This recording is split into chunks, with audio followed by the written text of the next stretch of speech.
বাংলাদেশে অনেক দিন পর বাংলাদেশে একটা ব্যাটিং পাইছে সাইফ হাসান, যা মানুষের আশার প্রতীক হয়ে দাঁড়িয়েছে এবং মানুষ তার প্রতি একটা আশা হত হয়েছে যে যে না, এই ব্যাটিং বাংলাদেশের একটা নির্ভরযোগ্য ব্যাটিং এবং দেখা যায় খালি ম্যাচ যে কোনো টাইমে ম্যাচের জন্য সে পারফেক্ট একটা ব্যাটিং। দেখা যায় কি বাংলাদেশের মানুষ অনেক দিন ধরে এরকম একটা ব্যাটিং খুঁজছিল যে যার উপর বা যে ব্যাটিংয়ের উপর বাংলাদেশ নির্ভর করবে। আজ পর্যন্ত বাংলাদেশ ওইরকম ব্যাটিং পায় নাই। যে দেখা যায় কি পাইছে মুশফিকুর রহিম রিয়াদ বা আরও ব্যাটিং, তারা হয়তো এক ম্যাচ খেলছে, 2 ম্যাচ ভালো খেলছে, আরেক ম্যাচ খারাপ খেলছে, বা যখন ইম্পর্টেন্ট টাইম তখনই খারাপ খেলছে। কিন্তু সাইফ হচ্ছে পুরোটাই আলাদা, যখন ম্যাচের প্রয়োজন তখন সে ভালো খেলছে, এটা বুঝতে হবে। আরেকটা বিষয় হচ্ছে তার শট এবং ফিটনেস অন্য যে কোনো প্লেয়ারের থেকে অনেক আপ।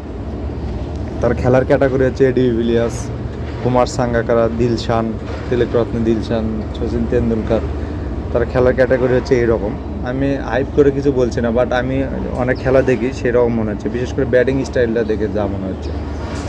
যার খেলার যে ধৈর্য, যে আসেই তাড়াহুড়ো করে না মারা বা সময় মতো ব্যাট চালানো, এগুলো তার একটা পজিটিভ দিক। আমার মনে হয় সামনে সে আরও অনেক ভালো করবে। এটা মানুষ তার প্রতি একটা আস্থা তৈরি করছে, সেটা সে ভালোভাবেই সামাল দিতে পারবে আমার মনে হয়। আশা করি সামনের সিরিজগুলো যেগুলো হবে বা ইন্টারন্যাশনাল সিরিজগুলো হবে সে ভালো করবে। আবার সর্বোচ্চ বিষয় হচ্ছে সেটা বিসিবি থেকে তাকে পুরো সাপোর্ট দিতে হবে। আমার মনে হয় পৃথিবীতে সর্বোচ্চ সাপোর্ট পেলে বা